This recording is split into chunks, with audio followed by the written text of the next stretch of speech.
Assalamualaikum dan selamat sejahtera. Apa khabar murid-murid?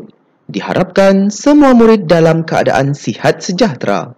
Saya, Cikgu Afan akan mengajar kalian subjek Bahasa Melayu yang bertajuk Utamakan Barangan Buatan Malaysia.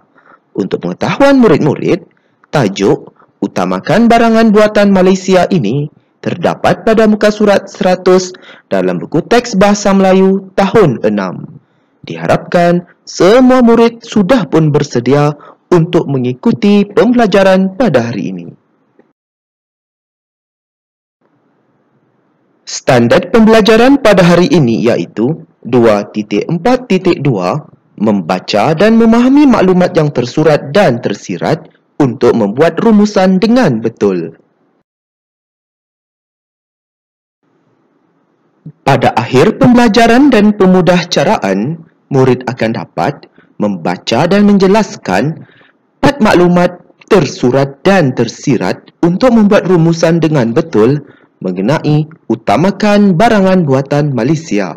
Kedua, menulis sebuah rumusan tentang bahan sastera mengenai utamakan barangan buatan Malaysia dengan menggunakan ayat yang gramatis. Kriteria kejayaan pada hari ini iaitu murid berjaya membaca dan menjelaskan 4 maklumat tersurat dan tersirat untuk membuat rumusan dengan betul mengenai utamakan barangan buatan Malaysia. Kedua, murid berjaya menulis sebuah rumusan tentang bahan sastera mengenai utamakan barangan buatan Malaysia dengan menggunakan ayat yang gramatis. Murid-murid, adakah murid-murid mengutamakan pembelian barangan buatan Malaysia? Bagus, tindakan murid membeli barangan buatan Malaysia ini merupakan satu tindakan yang bijak kerana murid-murid dapat menyokong produk keluaran tempatan negara kita supaya negara kita akan lebih menjadi maju serta berdaya saing dengan produk-produk dari luar negara. Jadi di sini kita dapat lihat contoh produk yang Cikgu Afan tunjukkan di sini merupakan produk makanan, iaitu yang murid-murid biasanya dapat lihat di situ iaitu roti gardenia, ketupat, ada tepung gandum Faiza, ada produk keluaran saji Adabi, burger Ramli, syarikat Maidin, HPA, Ayam Mas, Bernas. Di sinilah produk-produk tempatan negara kita ini merupakan produk yang sangat berkualiti kerana produk-produk ini juga diekspor ke luar negara. Pastinya produk ini suci, halal dan bersih dan selamat untuk dimakan.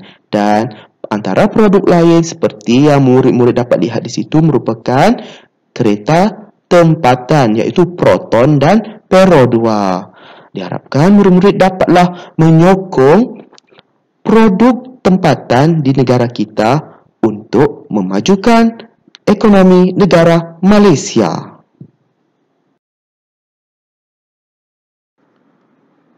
Baiklah murid-murid, mari kita membaca teks pidato Utamakan Barangan Buatan Malaysia dengan sebutan dan intonasi yang betul.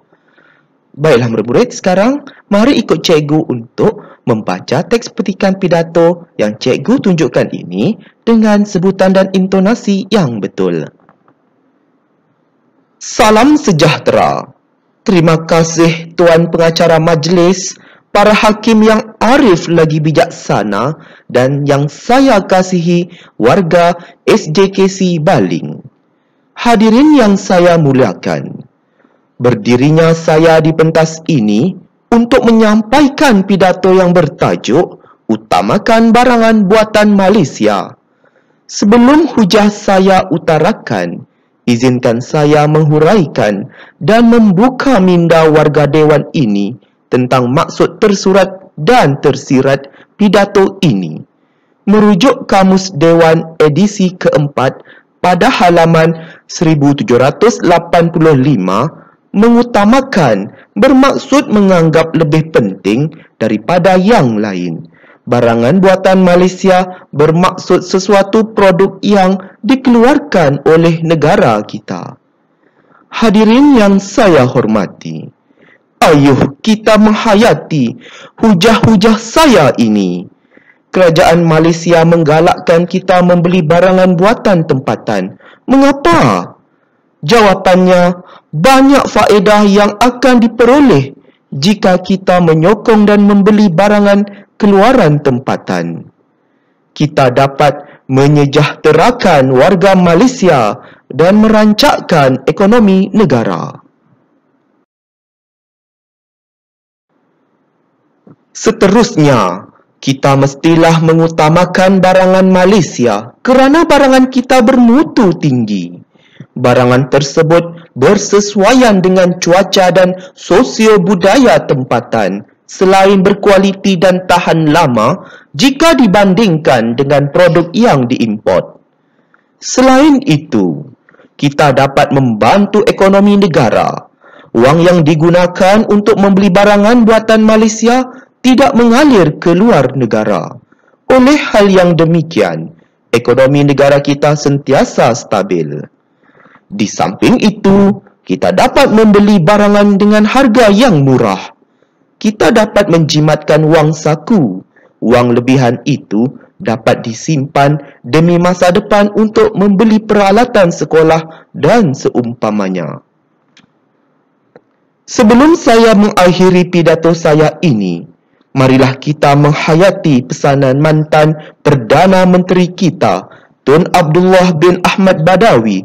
Rakyat Malaysia perlulah mengutamakan barangan buatan Malaysia serta mengikis sikap prejudis terhadap barangan tempatan. Sekian, terima kasih.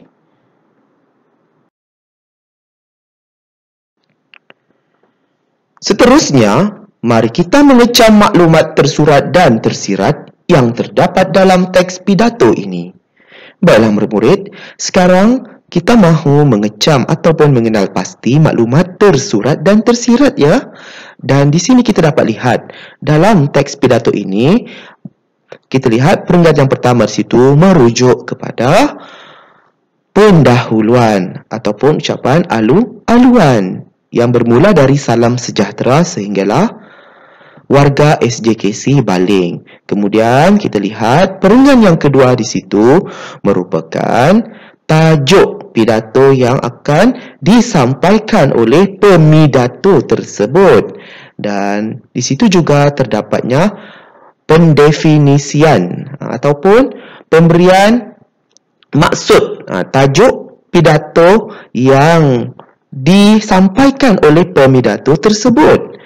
Seterusnya kita lihat perenggan yang ketiga ini merujuk kepada maklumat tersurat dan tersirat yang pertama ya murid-murid. Kita lihat dalam kotak yang berwarna kuning itu, kita baca sama-sama.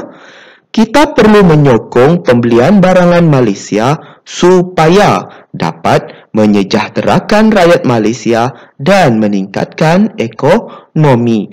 Jelaslah di sini bahawa perenggan yang ketiga ini terdapat maklumat tersurat iaitu bermula dari kita perlu menyokong pembelian barangan Malaysia, itu maklumat tersurat. Dan tersiratnya apa? Tersiratnya ada di situ iaitu sudah pun dijelaskan ataupun diterangkan dengan menggunakan kata hubung keterangan iaitu supaya. Jadi di sini dapatlah kita fahami bahawa maklumat tersurat tersebut dijelaskan dengan maklumat tersirat iaitu dapat menyejahterakan rakyat Malaysia dan meningkatkan ekonomi. Itulah maklumat tersirat. Diharapkan murid-murid dapatlah memahami maklumat tersurat dan tersirat yang pertama dalam teks pidato ini. Baiklah murid-murid, sekarang kita beralih kepada perenggan yang keempat pula di situ.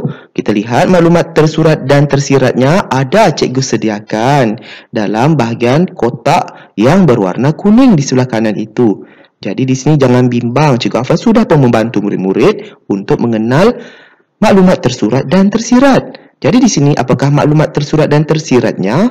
Lihat di situ dan kita baca sama-sama.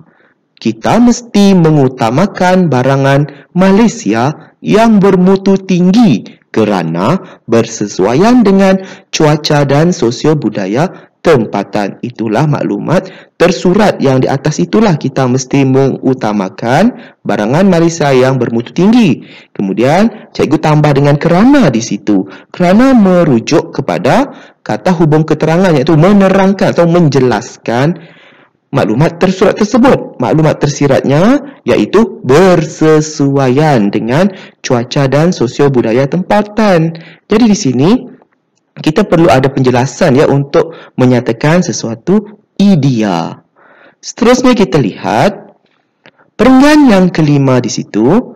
Maklumat tersurat dan tersiratnya cikgu jelaskan di dalam kotak yang berwarna kuning itu. Kita perlu membeli barangan buatan Malaysia supaya nilai mata wang kita tidak mengalir ke luar negara. Jadi di sini dapatlah kita fahami bahawa dalam perenggan yang kelima ini, maklumat tersuratnya iaitu kita perlu membeli barangan buatan Malaysia. Kemudian Cikgu Afan menggunakan kata hubung keterangan iaitu supaya yang berwarna merah itulah. Dan di sini diterangkan maklumat tersiratnya di situ iaitu nilai mata wang kita tidak mengalir ke luar negara.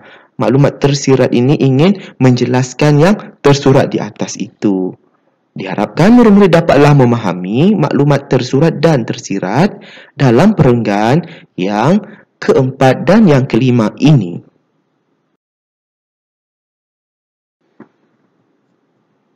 Baiklah murid-murid, sekarang kita beralih kepada perenggan yang ke-6 dan yang ke-7 pula. Jadi di sini dalam perenggan yang ke-6 ini terdapatnya maklumat tersurat dan tersirat.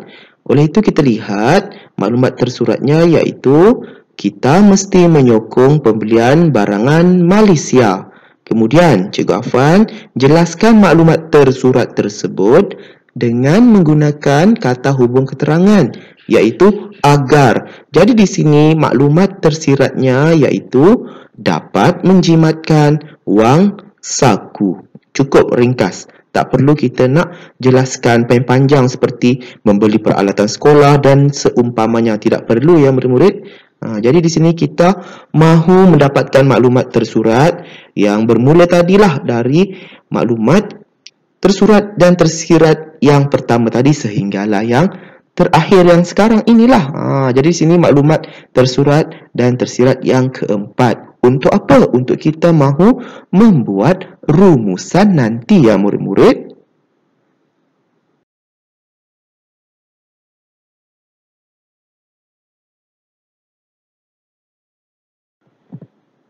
Kini tiba masanya murid tuliskan sebuah rumusan mengenai utamakan barangan buatan Malaysia. Sila rujuk slide aktiviti 2 tadi untuk mendapatkan maklumat tersurat dan tersirat bagi menulis rumusan. Tuliskannya dalam buku penulisan. Baiklah murid-murid, dalam tugasan ini Cikgu Afan sudah pun membantu murid-murid dengan menyediakan satu format ataupun bentuk penulisan rumusan. Sangat mudah ya murid-murid kerana Cikgu Afan sudah pun membantu murid-murid. Jangan risau. Dan di sini kita lihat adanya P1 yang Cikgu Afan tunjukkan di situ sebagai perenggan yang pertama, iaitu merujuk kepada pendahuluan. Apakah pendahuluannya? Petikan ini membincangkan kepentingan rakyat mengutamakan barangan buatan Malaysia. Seterusnya, P2 di situ merujuk kepada perenggan yang kedua. Perenggan yang kedua ini membincangkan mengenai maklumat tersurat dengan maklumat tersirat. Dapat mana kita maklumat tersurat tersirat tersebut? Kita mendapatkan maklumat tersurat dan tersirat tadi dengan merujuk slide aktiviti 2 yang telah kita bincangkan bersama-sama tadi. Jadi murid hanya pindahkan sahaja dalam bentuk rumusan. Dan kita lihat di situ Cikgu Afan sudah membantu murid-murid dengan menyatakan maklumat tersurat dan tersirat yang pertama di situ iaitu antaranya kita perlu menyokong pembelian barangan Malaysia supaya dapat menyejahterakan rakyat Malaysia dan meningkatkan ekonomi. Jadi di sini selain itu, murid sambungkan maklumat tersurat dan tersirat yang keberapa? Bagus. Yang kedua, rujuk di mana? Ya, rujuk dalam slide aktiviti 2 tadi. Sehinggalah maklumat tersurat dan tersirat yang terakhir, yang keempat itu. Pastikan murid-murid tidak lupa untuk menulis penanda wacana bagi awal ayat maklumat tersurat dan tersirat tersebut yang murid-murid dapat lihat di situlah, iaitu selain itu, di samping itu dan akhir sekali. Kemudian kita lihat P3 di situ merujuk kepada perenggan yang 3 sebagai penutup. Kesimpulannya, pembelian barangan buatan Malaysia sangat memberikan banyak faedah kepada kita kerana negara kita akan menjadi lebih maju dan berdaya saing dengan negara-negara luar. Baiklah murid-murid, diharapkan murid-murid dapatlah menyiapkan tugasan ini dengan tulisan yang kemas dan ejaan yang betul. Selamat berjaya ya murid-murid. Semoga kita bertemu lagi dalam pembelajaran dan pemudahcaraan pada hari yang lain. Sekian, terima kasih.